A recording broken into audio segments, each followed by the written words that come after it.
Ketika anak-anak bertanya, bucket list apa di tahun 2023 yang akan kita penuhi, maka saya menjawab sederetan impian dan terhighlight mengunjungi situs sejarah Roman Emperor. Kita mau berkunjung ke situs sejarah kerajaan Romawi agar paham mengapa Romawi bisa menjadi kerajaan selama 1600 tahun, bahkan saking luas wilayah ibu kotanya sampai dibagi dua. Romawi Barat di Roma dan Romawi Timur di Konstantinopel. Romawi Timur menjadi wilayah Turki dan sebagian Yunani, beribu kota di Konstantinopel yang sekarang menjadi Istanbul. Oh by the way, Bosman di narasi-narasi di awal-awal perang Ukraina diserbu Rusia mengatakan kemungkinan besar Turki akan menyerbu Yunani, seperti halnya Tiongkok akan mengambil alih Taiwan. Namun, pejabat yang berkuasa sekarang dari awal era selalu mengatakan tidak akan ada perang lagi. Ternyata duer, Ukraina diserbu dan perang terjadi. Baru dah pejabatnya gelagapan kayak orang gak bisa berenang nyebur ke kali. Kemudian sebentar lagi Taiwan dianeksasi Tiongkok. Waktunya ya terserah Xi Jinping, tapi niatnya kenceng pol. Dan nggak tahu lagi apa yang akan dilakukan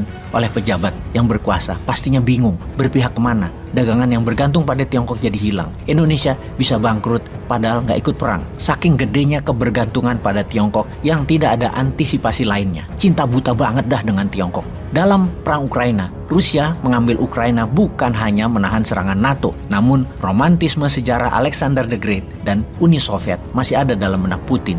Seperti halnya Erdogan punya romantisme Great Byzantium, maka pasti Turki akan menyerbu Yunani. Seperti halnya Tiongkok pasti akan menyerbu Taiwan agar menjadi satu negara satu sistem dalam Emporium Tiongkok. Yang seperti halnya Newman punya romantisme terhadap bersatunya Nusantara kembali dengan impian wilayahnya dari terpotongnya Kanal Kra hingga kepulauan Melanesia, Fiji, dan Mikronesia, Kiribati di timur sampai Filipina di utara, sampai Pulau Pasir dan Christmas Island di sisi selatan. Ada 24 negara yang bakal masuk dalam Konfederasi Nusantara baru di tahun 2049. Kembali ke Roman Emperor yang memiliki sejarah panjang selama 1600 tahun yang ternyata bisa rubuh juga dalam 8 kali percobaan penaklukan serangan tersebut. Namun yang terakhir baru bisa menaklukkannya adalah sang jenderal, sang kaisar Genseric yang mengendalikan laut dari Afrika Utara yang membuat lapar Roma. Namun bukan karena Genseric pintar Romawi kalah. Di dalam Romawi terjadi kehancuran tatanan sosial yang pejabatnya, senatnya korup, penguasanya gemar foya-foya, tentara petugas keamanannya menekan rakyat dan sistem keadilan yang buruk hanya memihak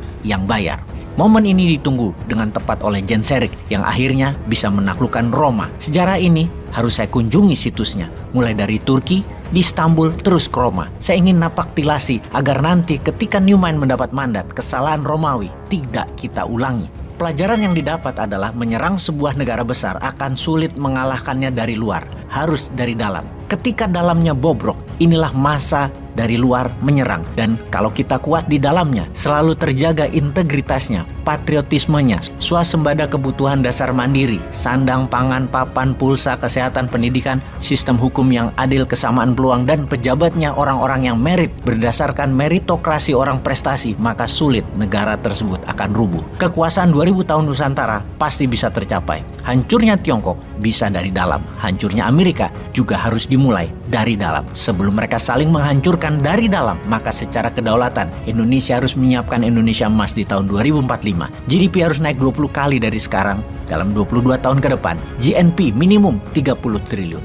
Mimpi, ya memang mimpi. Namun selama masuk dalam pikiran Anda, maka semuanya bisa terjadi. Anda tidak perlu percaya sekarang. Cukup masukkan saja ke otak Anda tentang misi Nusantara baru atau Lemurian baru deh, biar lebih powerful. Mengapa saya ingin belajar tentang Romawi? Karena beberapa tahun yang lalu kami sudah mempelajari sejarah yang saya sangat minati yang lainnya, yaitu sejarah Andalusia. Kita semua tahu usia negara Indonesia belum sampai 80 tahun. Andalusia pernah menjadi pusat peradaban Islam dunia yang wilayahnya mulai dari Persia, Arabia, hingga Eropa selama lebih kurang 700 tahun. Andalusia adalah pusat pemerintahannya yang berada di Granada. Saya sangat ingin mengetahui sejarah Andalusia yang sangat powerful itu kok bisa bubar. Apa karena serangan musuh dari luar? Musuh Andalusia waktu itu adalah kerajaan Aragon yang sekarang menjadi negara Spanyol. Ada yang menarik dari Raja Ferdinand of Aragon itu, yaitu terus mengirim mata-matanya ke Granada. Selain menunggu timing, dia menunggu kelemahan Granada terjadi. Yang dilakukan sang mata-mata tersebut sebenarnya sangat sederhana, yaitu memantau ocehan masyarakat Granada. Suatu saat, mata-mata Aragon melihat anak kecil menangis. Dihampiri sang bocah dan bertanya tentang apa yang menyebabkan dia menangis. Dijawab, "Aku menangis karena anak panahku tidak tepat sasaran," jawab sang bocah. "Bukannya kamu bisa mencoba lagi?" kata sang mata-mata. Jawaban sang bocah cukup mengejutkan. "Jika satu anak panah saya gagal mengenai musuh, apa mungkin musuh memberikan saya kesempatan untuk memanah lagi?" Mendengar ocehan bocah tersebut, sang mata-mata menyarankan kepada Raja Ferdinand untuk tidak menyerang Granada saat itu. Anak kecilnya saja sudah begitu, gimana orang-orang dewasanya? Beberapa belas tahun kemudian, sang mata-mata kembali ke Granada dan dilihatnya dua orang dewasa secara terpisah. Yang satu bersedih, yang satu menangis. Dia pun bertanya kepada yang bersedih, "Mengapa kamu bersedih?" Dijawab, "Saya mendapatkan hukuman berat untuk sesuatu yang tidak saya kerjakan." Lalu kepada yang menangis dia bertanya, "Mengapa kamu menangis?" Tanya si mata-mata. "Kekasihku pergi meninggalkanku untuk menjadi kekasih sang pejabat," jawab orang itu. Maka sang mata-mata memberikan kode. Inilah timing yang tepat untuk melakukan penyerangan karena ocehan warganya akan ketidakadilan dan sudah rusak norma sosial negara. Raja Ferdinand pun menyiapkan tentaranya dalam waktu 1 tahun kemudian masuk menyerbu dan menaklukkan Andalusia. Tidak butuh lama, Granada sebagai benteng terakhir kaum muslimin di Eropa waktu itu dapat dikuasai dengan mudah. Apa moral story cerita Granada ini?